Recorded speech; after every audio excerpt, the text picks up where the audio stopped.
the Jubilee Party insists the nominations continue. Political analysts now joining us, Sandra Ochola, Johnson Gidaka is also a governance analyst, and Javas Bigambo. And Bigambo starts with you. You've heard from the Jubilee Party headquarters and what the chair of the National Elections Board, Musangi, has said, what the Party Secretary General, Rafael Tuju, has said. In fact, they're blaming this on aspirants and saying nobody has a right to call off any nomination exercise and that the exercise continues. Well, I think it is in very bad taste for Honorable Tuju to heap the blame entirely on the aspirants. Of course, it is true that it is not in the province of aspirants to postpone or to call off the party primaries processes. However, it is also not in the part of the aspirants to organize the party primaries, especially on the logistical front. And this itself demonstrates or speaks to the failure on the part of the Jubilee Secretariat to plan this way beforehand. Now, look at it this way, that even with the benefit of all the resources, and he's even on record having said that 8 choppers are on standby to dispatch election materials as may be necessary. You see, this is no time for such a statement to be made. These arrangements, all these logistical concerns should have been met way before the D-Day. And of course, the aspirants are right, and as we can see, the growing furor around all the areas that the primaries are supposed to have kicked off, none has commenced so far. It speaks also to the internal disorganization and a demonstrable lack of party organizational capacity to plan and execute these primaries.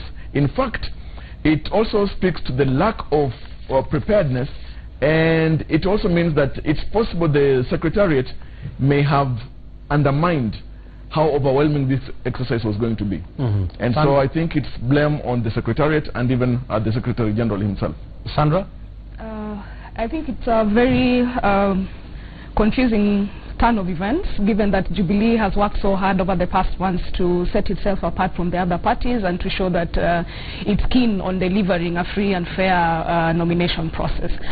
For me, I pick 2 things from what's going on currently. First is how important communication is through this process. And communication should not only be on the day that the voters are casting the ballot, it should be very progressive, so that all these hiccups that are currently being experienced are things that the party should have preempted and noticed early enough in good time, and liaised with the aspirants and the party officials and let them know that we might experience delay, we might experience some challenges moving forward, and this is how we are going to deal with it. Because failure to address any insecurities or any challenges coming up in good time leaves room for what we are seeing currently taking place within the counties. You allow people to make speculations, you allow room for people to ask questions, and you also allow room for the aspirants to run the process, so to speak. The second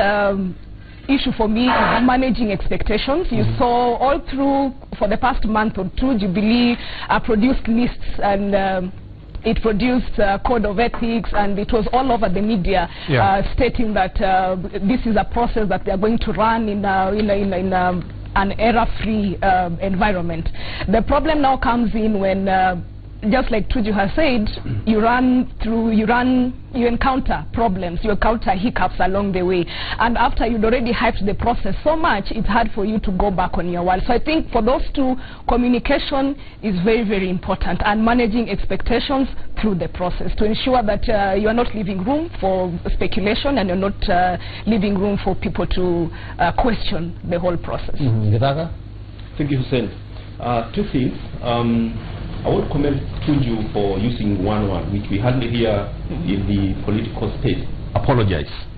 And that is basically an acknowledgement that some shortcomings. We also want to basically say that Jubilee Party has set a template on how we should assess them. They gave us very specific deliverables in respect to this particular party. I'm persuaded that that all is not lost. My take is that essentially they need to declare the areas where there are problems as crisis areas, and very, very fast ring-fence them and address the issues which are being raised by the aspirants and the voters in very specific ways. One of the things which Hussein, I think, which has come through is that the party officials on the ground seem to have lost to the aspirants. You have seen aspirants defining how they want the elections done. I don't think that is acceptable. There's no way a student can actually decide which question should be set. So I think that is something that the party secretariat must really stamp on and make sure that they gain the initiative. So it's early days. If you ask, I mean, it's not lost.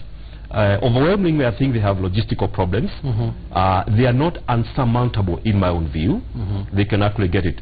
But one of the things, as I said, Hussein, is that Jubilee must actually define the trouble spot areas as crisis areas and ensure that they do not contaminate other areas where things may be going on well.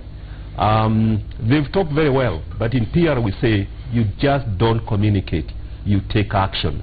And I hope and believe that in the next 2 hours, they've promised that they are going to take action.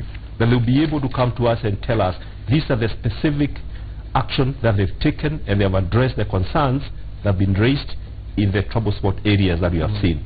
But on the overall, they still have a chance to redeem themselves. But it's not just talking, Hussein, it's taking action. Right. And we will be waiting to see whether they are going to take action. Of course, we'll be monitoring all that with all our reporters all around the country covering the Jubilee.